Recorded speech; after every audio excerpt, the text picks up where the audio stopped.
This podcast may contain disturbing content for some listeners. It's intended for mature audiences. Listener discretion is advised.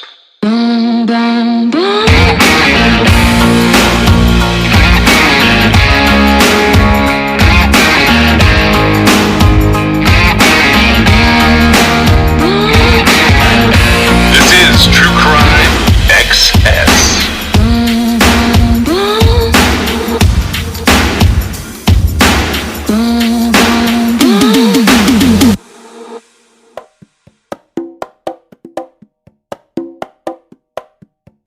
So it's weird. We ended up with like a gap in between episodes, and then the Ellen Greenberg stuff wrapped up, which I'm not totally sure how I'm going to place all of this, because what we're recording right now might actually come out around Valentine's, these two episodes. So there might actually be some more Ellen stuff that we talk about afterwards, because we talked about some other cases sort of related to Ellen's case that may be in here. But I wanted to start off with a couple of interesting updates. When I don't know about you, there's certain cases I just get absolutely obsessed with, and sometimes I can be obsessed with them for like a really long time. One of them that we don't talk about that much on here, we've mentioned it, but we haven't talked about it in depth as to what we did. We did investigate it, but we didn't talk about it, and that is the disappearance of Brandon Lawson. Right. Do you know why that is? Do you know why the obsession with him? For me, it's because if he had disappeared at the time that Israel Keys was alive and killing people, he would have been like a really good candidate as one of his victims. I see what you're saying. Because we talked about that, and that's how it kind of became an obsession for me, because there was so much. His disappearance was so mysterious, and it took on a life of its own. And it's not as bad as some of the cases out there, but now, as it comes full circle, it illustrates quite a few points, quite a few of my points. Yeah, so for those of you who aren't familiar with this case, a number of places on the internet you can go and read about it, and you can hear a lot of people's coverage on it. I have not listened to a ton of the coverage over the years. The gist of his case is on August 9th, 2013, Brandon Lawson was in San Angelo, Texas, and he disappeared after leaving his home in that area. So the way that it sort of breaks down, he lived there with his girlfriend, Ledessa. They had been boyfriend-girlfriend much longer than the average relationship. I think they had been living together for 10 or 11 years. And between 10:45 and 11 p.m., Ledessa and Brandon got into an argument. And then this argument was over him not coming home. And the sort of takeaway from that was that there's a good possibility Brandon had been out using some drugs. At the time, he had issues with drug abuse, like either substance abuse, like straight up addiction, or like recreational use. He had been clean for some time, and he had a brother named Kyle Lawson that sort of verified he had potentially been taking methamphetamines in the days before his disappearance. Now, Brandon worked in the oil industry, in the oil fields down there. He had just gotten a new job and was going through some changes, and he had a warrant out for his arrest.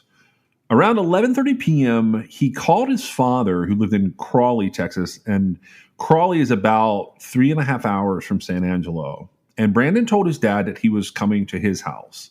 So at 11:54 p.m., Brandon leaves and heads towards his father's house, and he's driving his truck, Ford F-150. At about 12:30 a.m. on August the 9th, so we've crossed over from August the 8th into August the 9th at the midnight hour, Brandon calls his brother Kyle, and he says, "I've run out of gas. I'm over on U.S. Route 277, which is between San Angelo and a small town there called Bront." Kyle claimed that during the phone call that Brandon Lawson had told him that 3 Mexicans had chased him out of town, and they were Mexicans from his neighborhood. This is from Kyle's statements in various places. Kyle asked if he was hallucinating. Brandon said no. So then Kyle and his wife, his small child, they were 3 or 4 years old, they drove to Ledessa's house and they got a fuel container, like a gas can.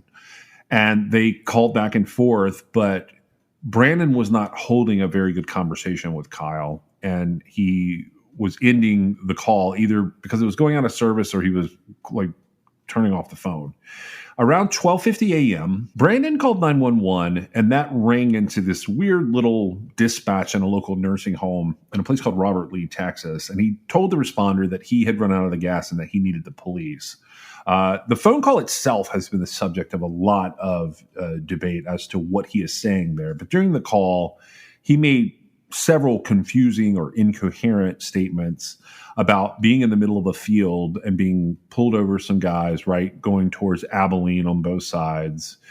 Depending on what else you hear there, basically he was saying his truck was out of gas, there was a car there, and that someone had chased him into the woods possibly. But he asked for them to please hurry, sending the police. Several minutes later at 12:56 a.m., a semi-truck driver called 911 to report that Lawson's truck was parked in a hazardous manner on the road. So between 12:50 a.m. and 1:15 a.m., Brandon receives and makes several calls with his brother, his girlfriend, his neighbor, and the 911 dispatcher in this area that I can attest to has very poor cell phone reception, even when I went there 5 years later. Several of these calls start going to voicemail, and after 1:19 a.m., all the calls went straight to voicemail. At around 1:18 a.m., Kyle managed to get in touch with his brother and said that he sounded out of breath and he claimed that he was bleeding.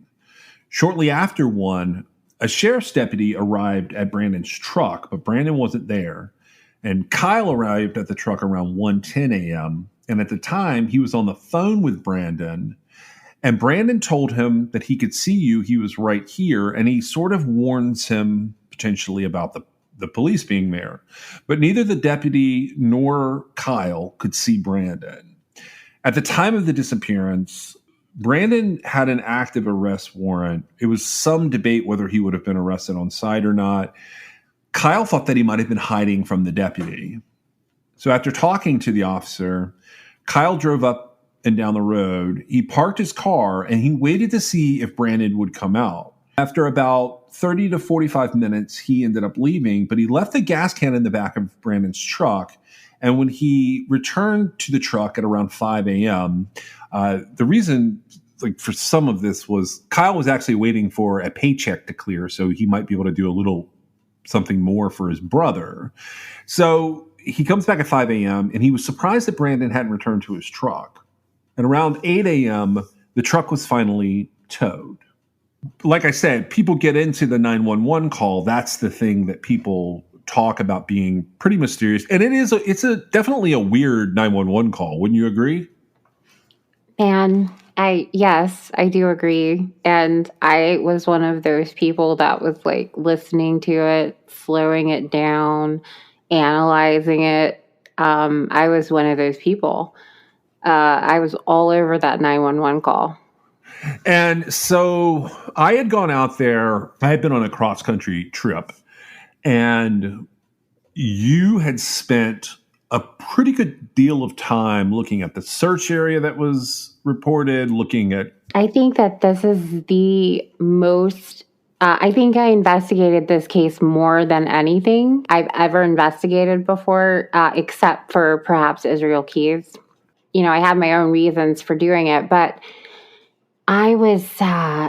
this is where the excess of our true crime excess comes into play for me, because I realized at some point that it wasn't the best use of my time. And I've said that on this show before, because I was so convinced that something really terrible had happened to him. And then I wasn't anymore. Like all of a sudden, I don't know if you remember or not. Oh, yeah. I remember all of it. It was about the time, I was looking for him. I was going to find his remains, because I was so certain that that nothing had happened to him, that he had, for whatever reason, I wasn't completely aware of the drug use until it seems like later on, because it had been said that he could literally like get high, go crazy, and then like never do it again until the next time, which could be years later or whatever, right? Right. Several things came together, and I finally was like, oh my gosh, he was just methed out. Yeah. And so when I came to that conclusion, I was done investigating it. I looked everywhere for this guy, and I got really, really close. I think so. I have not seen the final location that we're going to talk about here, but here's how far this went. You were going through what you just described, which is you sort of were concerned about him. I dug into the local law enforcement. I dug into a facility that was very close to where he was last seen, and sort of the history of the facility and potential corruption in the area. I dug into all the ideas that he might have witnessed something or come across someone potentially that would do him harm. And I took and I ran down a lot of different ideas. And ultimately what I did was I went down, and when I physically got there, one of the things I realized, which you knew, but it took me being there to realize, was that how the search had been conducted was probably slightly incorrect. And that's not to say I'm 100% right on that. I'm just telling you that my guess is that the search in the area that they were in was probably a little too far south, essentially.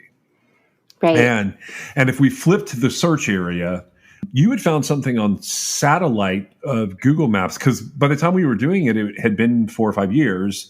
And by the time I went there, I think it had been it was almost 6 years. It was not quite 6 years, but it was going to be close to 6 years, because I tried to time it so that I was there around the same time he would have been there, within a couple of weeks, which would have, in theory, made like the vegetation and sort of the thickness of the terrain pretty similar. And I was not able to find what you were pointing me to, which was a bright yellow object, and there were some shoes. But it appears that this group, and at one point I shared, you made like a video. It was almost like you're driving on Google Maps up to the door of this area. And I physically went there. The problem I found was when I got over the fences, one, I'm in Texas, far from home, and I was on both private property and commercial property trying to search in an area that I discovered very quickly had snakes. And I also discovered that what I'm used to, if you picture like the Carolinas, Colorado, like thorns, brambles, shrubs, and then trees, it's not the same thing there, because cactus is in the mix and cacti are in the mix. The cacti being in the mix made it very difficult for me with just gloves and myself, because I didn't let, like, my teenager was with me at the time and my wife was driving. I didn't let any of them get out of the vehicle. In fact, I just had them kind of go up to this little bridge nearby and to look for me to come back out. Because you weren't just like randomly searching. Like we were, well, I wasn't there, but like there was a very specific place you went to go find. Yeah, like we had it down to a measurement. I was going to three spots, a certain distance from the road, a certain distance from this driveway. Feet. Yeah. And I couldn't, like, I got to it, and my conclusion was maybe this is just cactus. But the truth was, it was so overgrown. If it had been there in your Google images, it could have been covered in cactus. And then, and I think you saw in the videos that I had taken, it would be almost impossible for me to safely get whatever that was back out. Right. But it turns out you had seen a T-shirt and some shoes. And well, I thought that's what they were. Right. And that may not be the exact location of this, but from what's been described, it's pretty close. That makes me sort of reconsider like giving up on that. But at the same time, I don't feel like, because there was nothing, you didn't do anything wrong, but it was like surreptitiously like searching for him. And the majority of the legwork had been done like not on the scene. I realized Brandon Lawson's case, it brought to the surface how a case like this can get blown out of proportion. Now, if you think about it, the case itself has a lot of the same elements as the Maura Murray case. It's very similar to not just Maura, but like I mean that's a good one to tell people about. But there are other cases that our conclusion is they are somewhere very close. It's not far from where they were last seen. It's just for whatever reason, and I would say that in this case, 99% of the case was the terrain. And when I got out there and walking, like I didn't know how to deal with mesquite. It's not where I'm from. It's not the places I've searched before. I did not know how to deal with cacti in the form and thickness that they were. And the minute I saw a snake, I realized that I was out of my element to be out there by myself in like just my hiking boots with a pair of Kevlar gloves, that I was not really prepared to be doing it. And it wasn't that I even gave up. It's that I could not get permission. I asked from one of the local commercial places and was shot down. And then I did it anyways because I just wanted to see if I could find that one item. Plus, if I found there was one larger item, and if I found that, I felt like I had a good enough orientation of what was going on there to find other things nearby. But ultimately, what has happened now is another group led by a gentleman named Jason Watts, who has sort of been a family advocate in all of this for the Lawson family down there. He has been leading different searches, and one of these searches in January of this year found exactly the items that we thought would be there, because that's your thing. One of your things when I go and I am looking for something, you tell me never to look for the people. It's the items they left behind, whether it's a camera or a bright yellow rain slicker or a pair of shoes. In this case, it was, I think the T-shirt was yellow and the shorts were camouflage maybe, and the shoes were pretty white. Yeah, they were pretty bright white when they were gone. Yeah, grayish white. Whatever, yeah. So that's what you've always told me to go look for. And now they, in addition to finding those items, the Texas Rangers took over and did a small search. Nick Hanna, who's a sheriff now, who was a ranger at the time and he had the same kind of obsession with this case that some of us do. He's now a sheriff, I think in Tom Green County. He did verify they found a skull nearby. And so that skull has been sent to University of North Texas, basically the same place as NamUs. Right. And it hasn't been confirmed yet that it's him, but it's him. And he's going to have died from like not foul play. Yeah, it did. I noticed that. I think his dad may have said this online. They did open it as a cold case homicide, but just so everybody's aware, the reason that they do that is so they can get a few resources on it and do some testing to verify that that's not the case. It's the same thing that you and I have talked about before on here. It's basically treating something as suspicious enough that they can rule out it's not suspicious. Right. And so part of the only reason that's happening is because of the ruckus that's been raised about it, all the speculation out there. If you Google Brandon Lawson's missing, you can hear all the different things that have come up. Everybody that they've dragged through the mud, raked over the coals, etc. And I was right there I was leading the pack at some points. Yeah. But I stopped because I realized it got really crazy, because ultimately this is just a really, really sad case of a guy who he was having fun and he was high and he ran off and he got stranded somehow. I don't know how it's going to come full circle and what there may not be an ending to it, right? They just found him. But I think at one point you had posited that perhaps he got bit by a snake. Okay, I came back around to that again. I'm going to go ahead and say that if he's right there, I think that is highly likely based on my own experience. Well, because you have to wonder, so you get him out and, we don't know exactly where the stuff was found, but from what the description that was given, it sounds to me like a lot of it's probably been moved around by animal activity, right? Yeah. And so, you have to wonder, so you've got this otherwise healthy young man who left his truck, and what kept him from returning to the truck, right? Right. Because so something's got to happen out there that takes him out for the count, so to speak. So what was it, right? And, it could have just been that I think it got pretty cold out there at night. So, there's that element to it.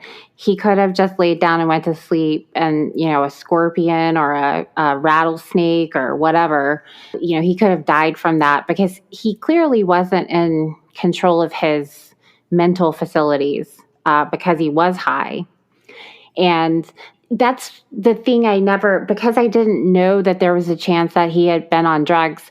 I always was like, somebody had to have done something to him because otherwise, why didn't he come back to the truck? Because think of how long it takes like a healthy 26-year-old, I think he was 26, healthy 20-something-year-old guy to die, right? Yeah. And it never made sense to me that he would just be out there somewhere, waiting to die. But I think that when you posited the possibility that, he'd been bitten by a snake or whatever, or he just, can you overdose on meth? I know that's a stupid question. It's not that you could, there's all sorts of things that can happen from drug interactions. I don't necessarily think that is what this was, but what I do think, I was there within a week of it. I think he disappeared on the night of August 8th into the morning of August 9th. I was there like a week earlier. What I can tell you is the daytime was very hot. And I don't think it would have been cold enough at night to necessarily cause death unless if you were somehow inebriated or intoxicated, it can mess with you. And when I say that, I mean, like if you were messing with your core body temperature or whatever, I think it's a possibility that you could find yourself in a bad way. I don't think you would die. I think what they will find is one of two things. So the way that I got to the area I got was because of you finding it. You basically said, I think he's saying this in the audio, and you were pointing out that we needed a spot that there were fields on both sides because there's a lot of houses down there, and I could smell marijuana being openly grown in the area. I don't know if you know that smell, but like a large amount of marijuana was being grown somewhere down there within a mile of either direction. I could smell that like there was some utility shed or something that had a ton of marijuana in it. But there was a residential area. There was what used to be a juvenile correction facility there. And you're not very far out of town. I did not think the Colorado River made sense in that area because I think I showed you the photos. It just wasn't deep enough. It wasn't a place that you could potentially really get into and drown unless it just happened to have been a big rainfall recently. As far as what's right there on that little strip, further away it could have been. Right. And you're talking about where the bridge goes over, right? Yeah, there's this little bridge there that I used as sort of a marking point. And the other thing that we realized was it's kind of twofold. One is there was a fence here, and we've looked at different versions of the fence over the years. They were all mountable up until 2019. I was able to jump the fence. And Brandon's a little smaller than I am, but a lot younger than I was. And I was able to get over the fence and into this area. And it kind of is the only place I found along that stretch of road on either side that felt like a hiding spot. And the other interesting part about it is the location that I got to there was elevated. So the road level up to where the fence was, you're going up like a 45-degree incline that you would sort of drive up normally.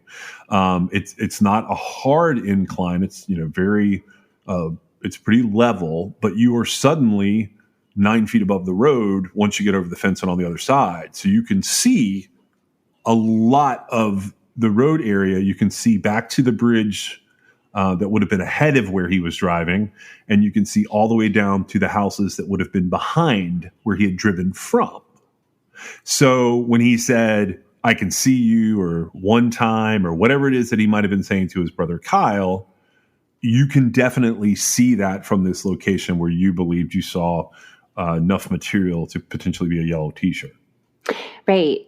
And I find it really interesting. I think that from the very beginning of this story, it's embarrassing it would be embarrassing for me if like I did it or one of my family members did it.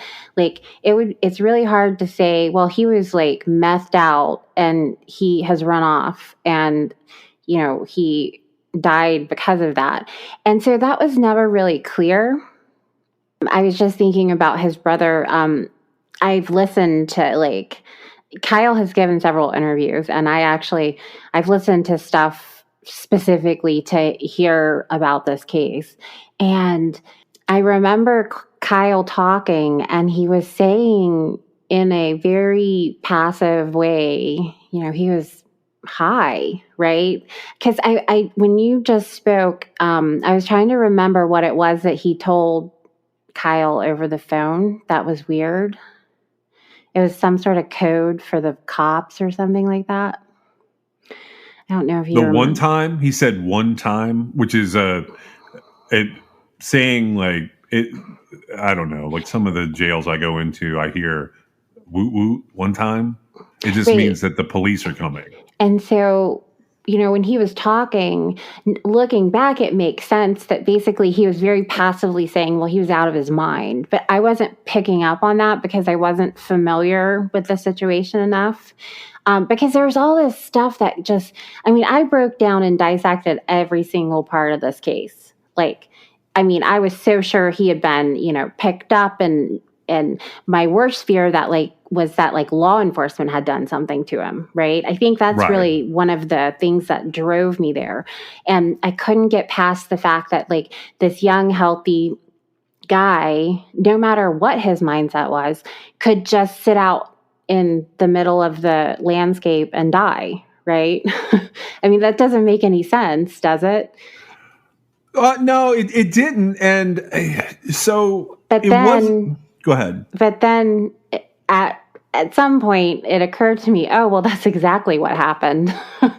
Yeah. I remember you thinking that, and I ended up in a weird position there because I was willing to entertain that. Okay, maybe he saw a big drug deal. It was weird that it would take place in the middle of the night in Bront, but I'll buy that. And then I thought, what if there was some local element of corruption, whether it's law enforcement or otherwise? And that was one of the reasons I was so skeptical when I went down there, and I didn't ask for a lot of assistance after I went and went over the fence to look. I literally held my breath the entire time because I'm like, somebody's going to shoot him. I'm so sure of it, and I'm going to feel guilty about this for the rest of my life. Well, and the funny thing is, I think I called you right before and right after because I if I would have found his shirt, I probably would have been a little nutty. I told you, I was like, what somebody is going to look like 6 years later. And I was I wanted to make sure you were prepared. This isn't going to be a person. Well, so my last visit, it was the craziest thing. My last visit right before that was I had a sort of a production meeting as we were headed out there. My kid and I had gone to this place in Barstow, California, and we were discussing something with an older couple, but their whole world was forensic pathology. So everything in their house and their little office front that we went to right before we did all of this was very focused on bones and like the aging of bones. And they had these giant posters of Body Farm stuff up where different levels of decay and decomposition had occurred. So I had just seen someone that I basically was able to say, what would this look like? Right. And they were like, they basically pulled out a set of things and said, this is what you're looking for. And it looked more like rocks or like grayed out, I don't want to say wood, but almost like driftwood. Right. And yeah, like dried out, almost fossil looking kind of stuff. Right. And so, yeah, I thought about that because I basically said, I'm like, so you're going to California, huh? I've got my little maniacal fingers up. Drumming. Drumming. And I'm going, yeah. So, why don't you swing through Texas on your way? And,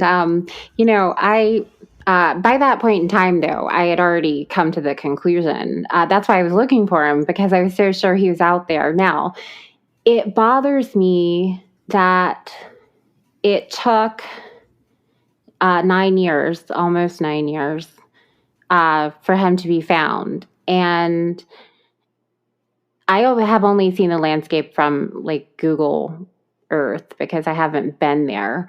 It doesn't really look like somewhere I'd like to go. But, you were talking about how you would have been out of your element. I don't even think Brandon Lawson was in his element, because while he was from Texas, I don't think that anybody like frequented this area in any capacity, really. Because it's nothing. No, this is a pass-through area. I mean, if you've never been to Texas for any length of time, to give you an idea, it is long, it is flat. You see derricks and you see a lot of wind power, like windmill generators. It is so, like, when you're in a city, it's beautiful. Like Dallas is very much laid out like an urban area, but you get right outside of any of these areas, it very quickly becomes almost cartoonish. And in comparison, where I had been driving immediately before going here was New Mexico, Nevada, California. And when you're going through those areas where it's just big, flat, open terrain, Texas is not quite like that, but it is still in that arena. It has a little more greenery, but the greenery is weird. And what is right outside of this town is not typical for Texas. So he would have been out of his element. You're absolutely 100% right. And it threw me off. Like the whole situation threw me off. The whole idea that he wasn't found for so long is still it messes with me a little bit, but I totally see how it's possible. And unless you had been down there and kind of driven around in when we were there, the town was having construction on one side, so it was even worse for us because we were coming from one side of town, just trying to get to the other side of town. That's all we were trying to do, but they were having major road construction go on, so it took forever, and the anxiety was like a Hitchcock movie. By the time we got to the other side, getting out, I had a couple of plans of how to get to where I wanted to get to. One involved walking along this creek off this little Kickapoo Bridge. And the other involved just kind of going up and going over the fence. And I ultimately did both. Didn't find what we were looking for there, but I am so glad that somebody has found him now, because he is one of those cases that, as much as we thought it was a mystery and as much as we thought it was fascinating, I think we both came to the conclusion that he was somewhere there off to the side. I don't know how you tell post-mortem, but I'm pretty sure he got bit by a snake. Something had to have happened that I don't know. I was just sitting here thinking, I'm like, well, see, now this shows like nothing really did happen to him. He was just running around after his car ran out, or his truck ran out of gas. But that this may spawn more tails than it squashes.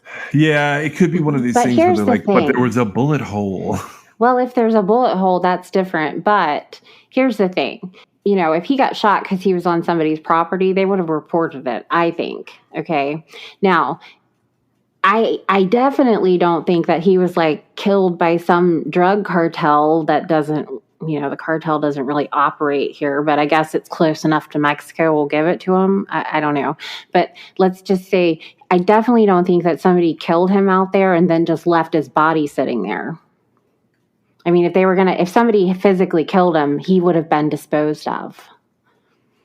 Yeah, I don't think that's going to be the case. I don't know that we'll get many more answers other than, yeah, he was there.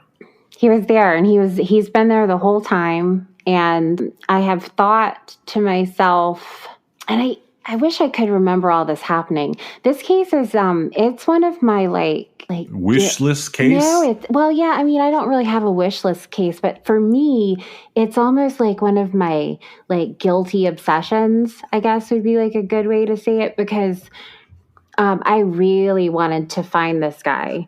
Not me like specifically, but I didn't want Brandon Lawson to be sitting out like in the wilderness of Texas anymore, right?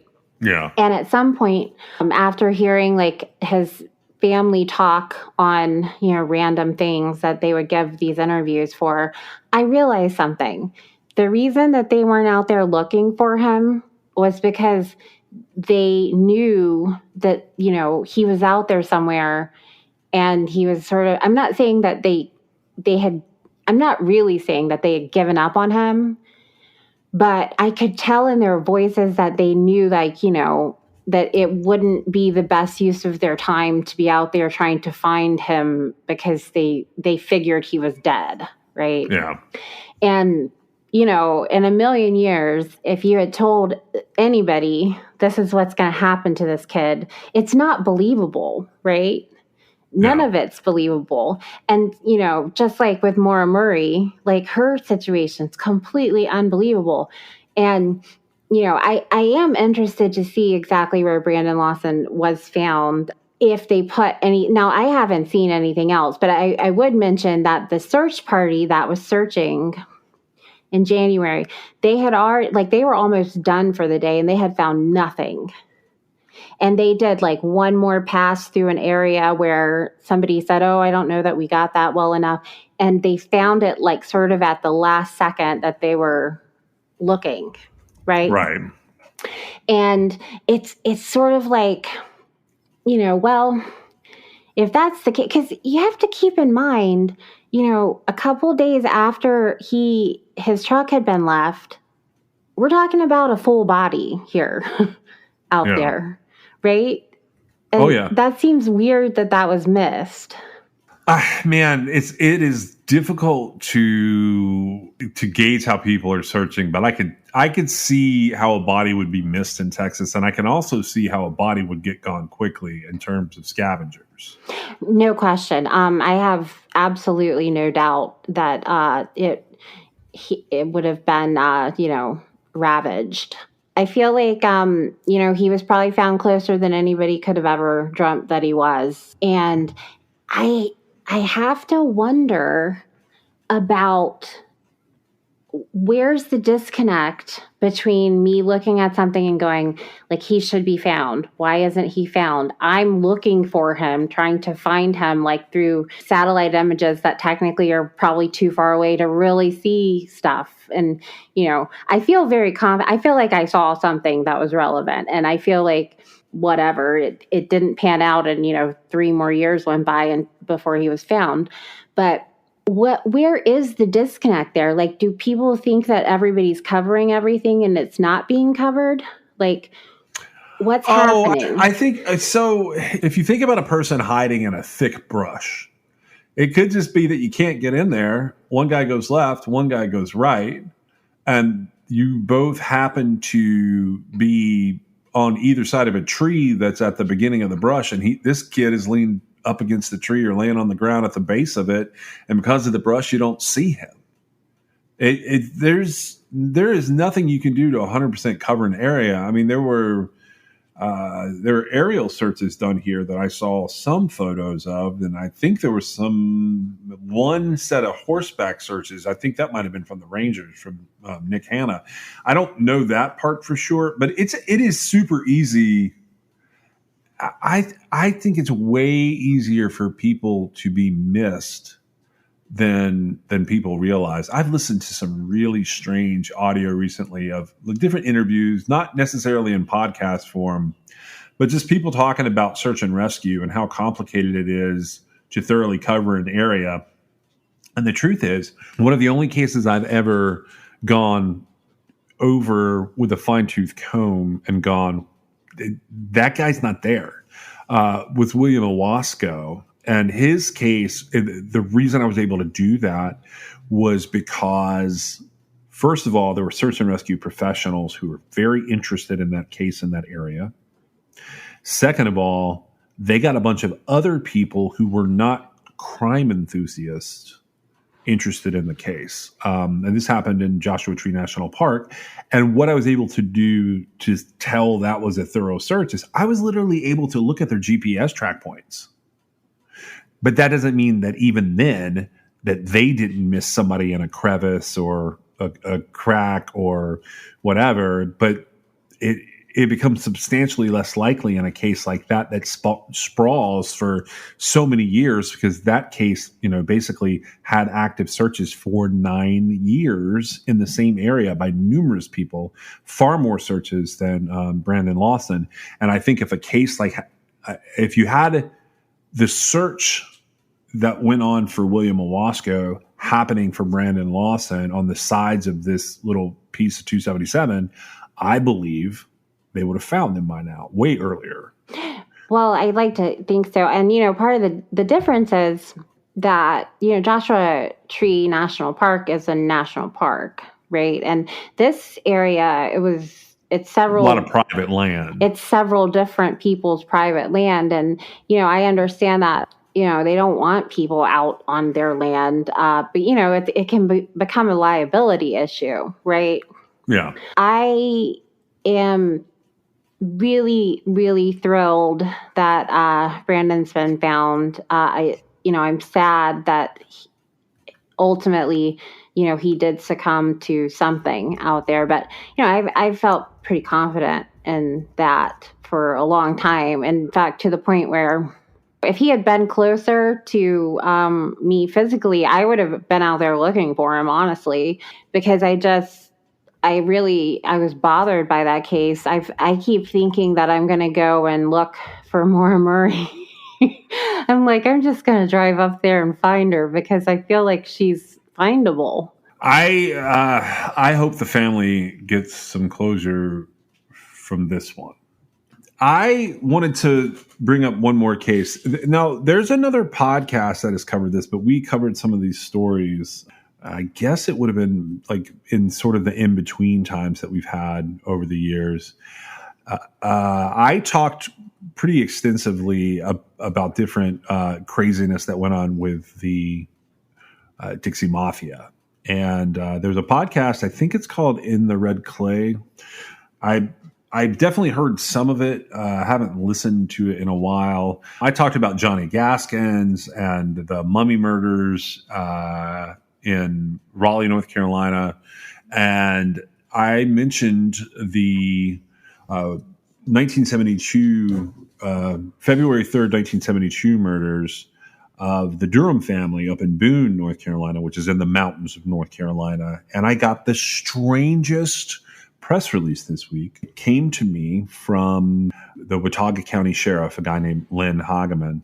And it came to me with a huge update to the Durham family murders. Now, the Durham family murders, Bryce Durham was 51 years old. His wife, Virginia, was 44, and his son, Bobby, was 18. They were found brutally murdered in their home during a snowstorm in 1972. And it was known as the Durham case. It's not in Durham, North Carolina, though. I just want to make sure I clarify that because I noticed a lot of people online get the two things confused. So Troy Hall, who is the Durham son-in-law, he was married to their daughter, Jenny, or Virginia. He found the family deceased after he and his wife went to check on them with the help of a neighbor after the snowstorm. And here's what the press release says. A tip from a Georgia sheriff's office has helped the Watauga County Sheriff's Office bring closure to a 50-year-old triple homicide case that occurred in Boone on February 3rd, 1972. Billy Wayne Davis, 81, who comes up in a couple episodes of our podcast back when we were talking about the Mummy murders. And we briefly do talk about this. I think it was in conjunction with when we were talking about the McDonald family murders, because it was another multi-murder in North Carolina during sort of that time period. Billy Wayne Davis is 81, currently a resident of a correctional facility in Augusta, Georgia, is believed to be the only surviving perpetrator in the Durham case. Other perpetrators have been identified as Billy Sunday Burt, Bobby Jean Gaddis, and Charles David Reed, who are now all deceased. In May of 2019, we received a phone call from the White County Sheriff's Department in Georgia about information that we recognize can be very important to the Durham case. This is from Lynn Hageman's quote. We immediately began to investigate the new leads and conducted in-person interviews with Billy Wayne Davis in September of 2019, October of 2020, and August of 2021. These interviews ultimately helped us determine who was responsible through the corroboration of evidence. We are confident that we now know who committed these crimes on the Durham family. Interviews with two sources corroborated evidence from the Durham case crime scene, and the circumstances of the scene and the crime were similar to a 1973 case in Georgia known as the Fleming case, in which Burt, Gaddis, Reed, and Davis were all involved. Led by Burt, Davis, Reed, and Gaddis were part of a loosely organized network known as the Georgia-based Dixie Mafia, which is thought to have engaged in dozens of violent crimes in Georgia and elsewhere across the Southeast in the 60s and 70s. The 2019 lead first surfaced when Burt's son, Shane, was at the White County Sheriff's Office to participate in research for a book about crimes that had taken place in Georgia, including the Fleming case. Shane Burt shared that he was very close with his father and recalled a story Burt had told him during a prison visit where he admitted that he had killed 3 people in the North Carolina mountains during a heavy snowstorm, remembering that they almost got caught. After hearing Shane Burt's account, the White County Sheriff's Office immediately contacted the Watauga County Sheriff's Office. Davis was interviewed by the Watauga County Sheriff at the Georgia facility, where he is serving a life sentence for crimes he committed in Georgia. During these interviews, Davis implicated Burt, Gaddis, and Reed as engaging in a hired hit in the North Carolina mountains, one where they almost got caught during a bad snowstorm. Davis claimed to have only acted as their getaway driver and that it was the other 3 men that entered the house that night. It remains unclear who solicited this crime against the Durham family. In November of 2021, the Watauga County Sheriff's Office held a meeting with Durham family members to inform them of the investigation and their conclusions. Sheriff Hageman and his team had taken this tip seriously. If they had not, this case might never have been solved, said Chris Laws, the special agent in charge for the Northwestern District of the North Carolina State Bureau of Investigation. Many agencies, law enforcement officials, investigators, and agents worked diligently on this case for decades. This is a much-needed turning point for the Durham case, said Hageman. We cannot begin to express our thanks to all the professionals and community members who collaborated for so many years to help resolve this case. We sincerely thank you for your commitment. Jenny Durham also shared her gratitude, saying, I'd like to thank all of the people who worked for decades on my family's case. I know they sacrificed many days and weekends in order to work on solving this case since 1972. I would especially like to thank Lynn Hageman, who has been involved from the beginning and was dedicated to finding closure for myself and my family. Wade Colvard from the SBI, Carolyn Johnson, who is the captain of investigations at the Watauga County Sheriff's Office, and Charles Whitman, who is an SBI special agent who continued to work on the case even in retirement. They go on and they think a really long list of individuals here for all of their work. But I thought this was so fascinating that they believe that this case is now solved. There's not any motive or anything disclosed. It's a hit. It's a hit. It was a hired hit. They never say who. I really believe they have. Yeah, they said it was a hired hit. That the sentence was from this is it remains unclear who solicited the crime against the Durham family, but during the interviews with Billy Wayne Davis, he implicated that Burt, Gaddis, and Reed engaged in a hired hit in the North Carolina mountains, the one where they almost got caught during a bad snowstorm. So someone basically put out a hit on these guys to The whole family? That's crazy. to take out the family. Hmm. Yeah, and we have different Dixie Mafia episodes that are early in season 2 or at the end of season 1, depending on how you look at it. Right. Go ahead. It's actually interesting because we were the reason that came up during Jeffrey McDonald, which was right after you did the Dixie Mafia segment, is because I had it in my head. Jeffrey McDonald's he seems possibly innocent to me, and so the thought was, well, have other families in North Carolina been killed around this time? And if so, could we correlate one of them with the McDonald family murders, right? And this case came up because, like you said, it was the time and the place and everything.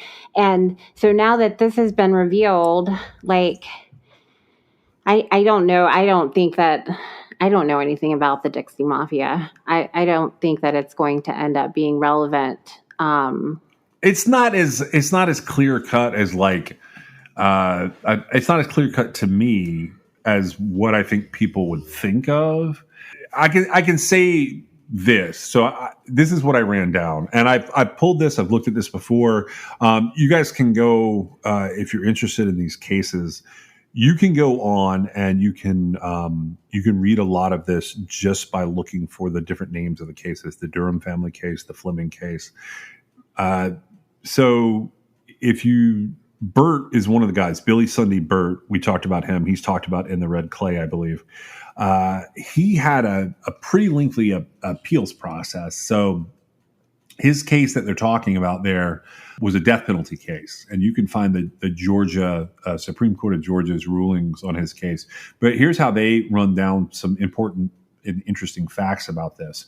Billy Sunday Burt was found guilty of 1 count of burglary, 2 counts of armed robbery, and 2 counts of murder.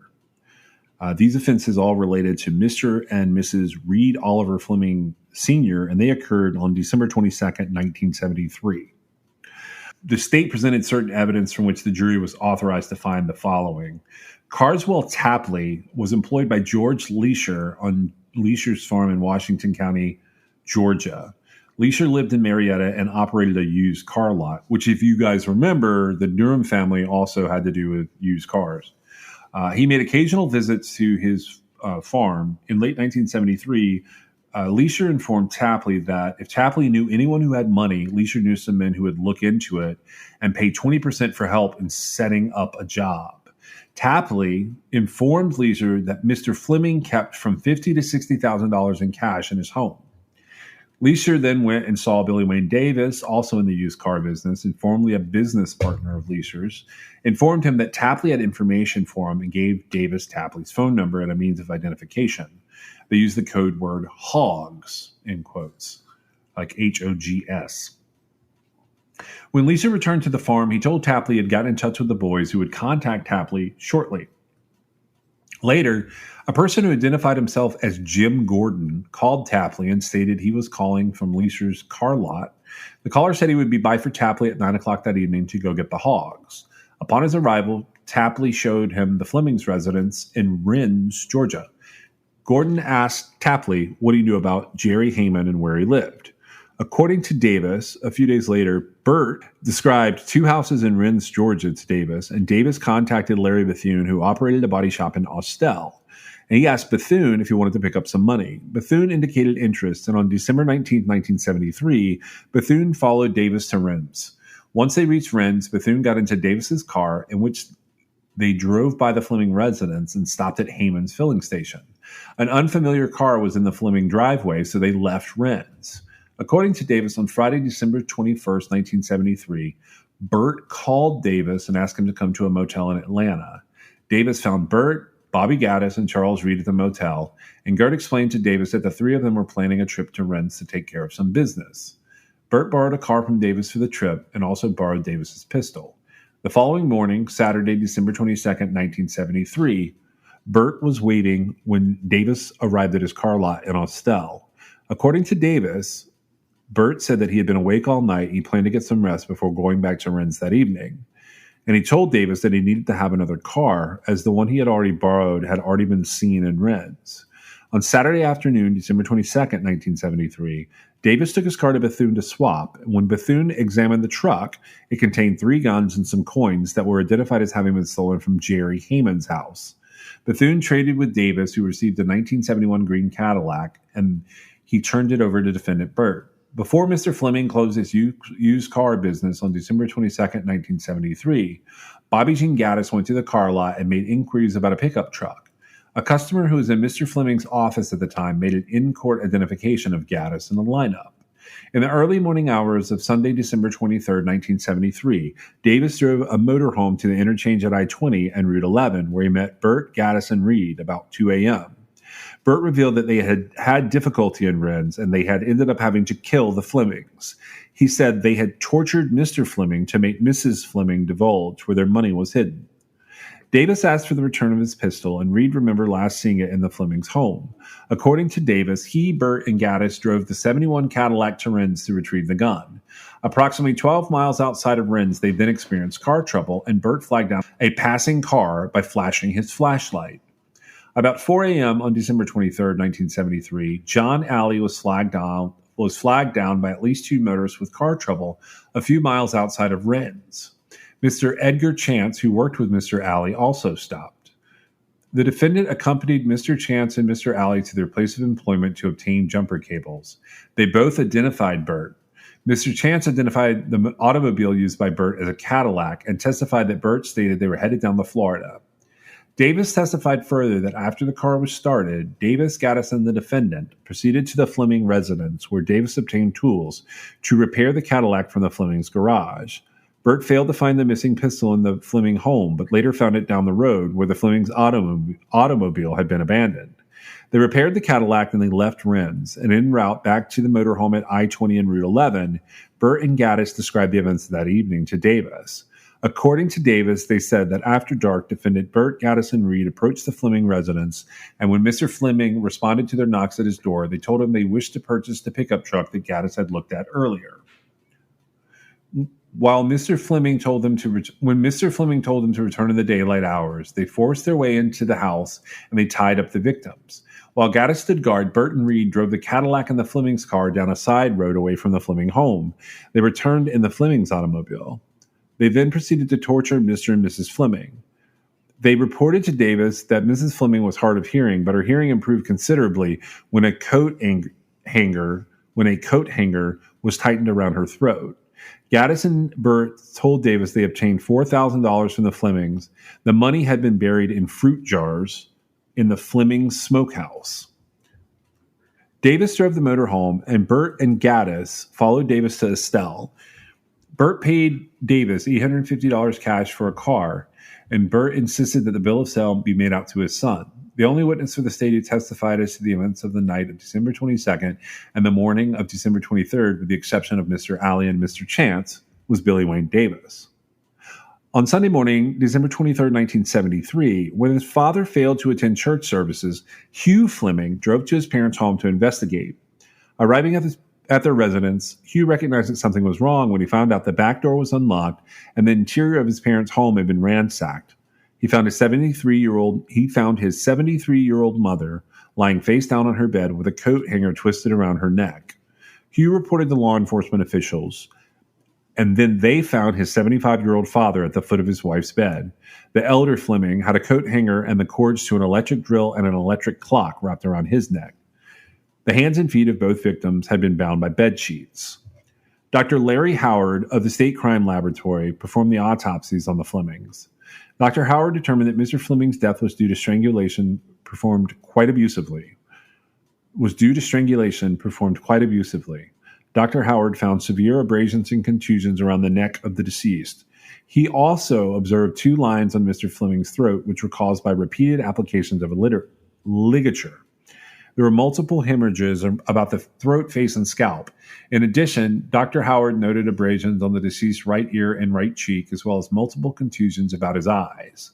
He observed that other head injuries were possibly caused by multiple impacts of Mr. Fleming's head against the floor. Dr. Howard also noticed that Mr. Fleming's left thumbnail was split down the middle. The injuries to the structure of his throat and the signs of oxygen deprivation indicated there were several episodes of asphyxia due to oxygen deprivation prior to Fleming's death. The injuries around Mr. Fleming's neck indicated that the bonds were tightened and loosened, only to be tightened again. Mrs. Fleming's death also resulted from strangulation. Dr. Howard noted that the eyes were bulging and hemorrhaged and that her tongue was pushed forward, and he noted a bruise on her neck had been caused by the friction created by the rubbing of the coat hanger around her neck. There was blood and fluid found in Mrs. Fleming's nose and her mouth. Dr. Howard noted the deaths of the two victims were not instantaneous, but resulted from prolonged episodes of abuse, expressing an opinion that the time of death was between 10 and 11 p.m. on December 22nd. Police officers testified that the Flemings' home had been ransacked, the lock on the smokehouse door had been broken, and that fruit jars were found inside. The Flemings' Ford automobile was found 2 miles from their home. The defendant offered his own testimony and that of 4 alibi witnesses. His witnesses testified he was at home in Windsor from 6 until 11 on that night. The defendant's wife testified he did not leave the house until 2:30 a.m. on December 23, 1973, when Davis arrived. The defendant testified he wanted to buy his 14-year-old son an automobile for Christmas, that he went to Davis's car lot on Thursday, December 20th to do so. They picked out a car needing bodywork, which Davis agreed to have done by Monday. That Davis arrived at his house in Windsor at 2:30 a.m. on Sunday morning, December the 23rd, saying he was about to leave town, and if Bert wanted the automobile, he would have to come to the lot in Austell and get it now. En route to the lot, Davis asked Bert to look in the glove compartment for his pistol, but the pistol was not there. Davis turned around and started toward Athens, stating that he had to go to Rennes, and the car developed fan belt trouble, that only the two of them were in the car. They cut a piece loose off of the fan belt, and the car would not start. Two passersby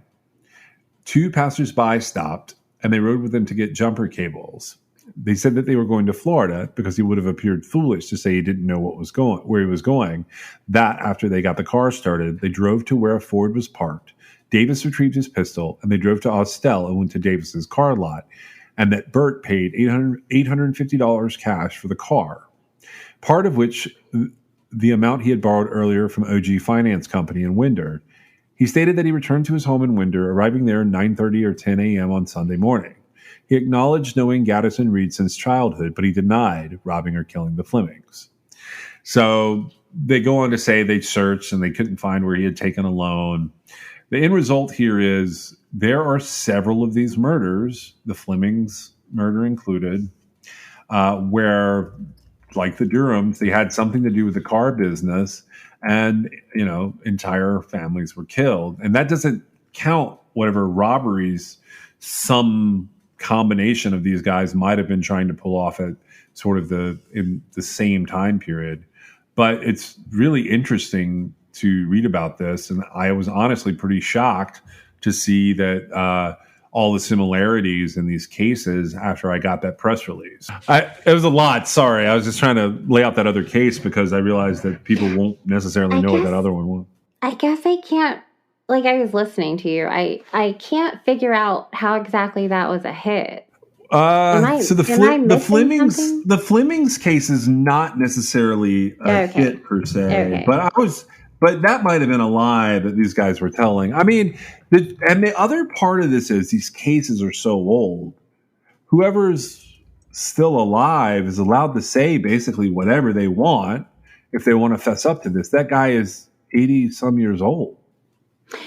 Right. Well, I mean, I would believe that it's a hit because I find it hard to believe, people ran. It sounds like that the basis for why they wanted the people dead isn't something that they wanted money. Most people would, or they wanted to stop them from having the money they felt like they should get. Like with used car sales, if you take out your competitor, then you're going to get that business, that kind of thing. It's weird.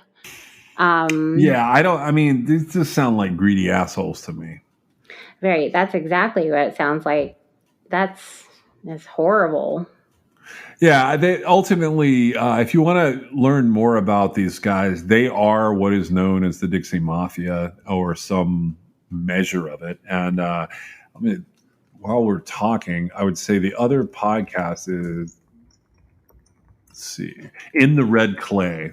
I don't know that much about it, but I think it's mainly what I remember of it was related to Billy Sunday Burt being a part of the Dixie Mafia. And like I said, these are just assholes who are greedy.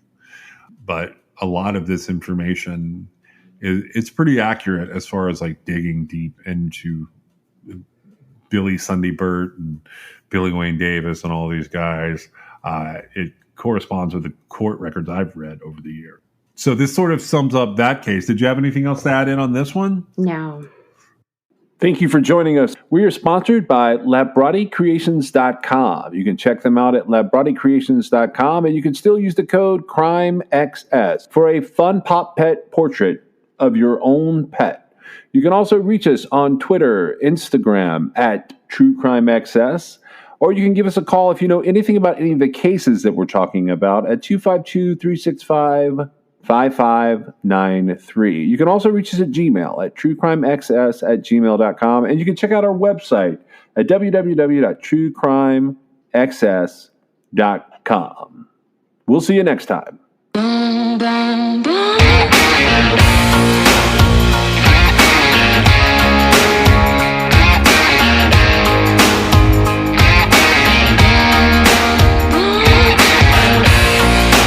This is True Crime XS.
There's a dust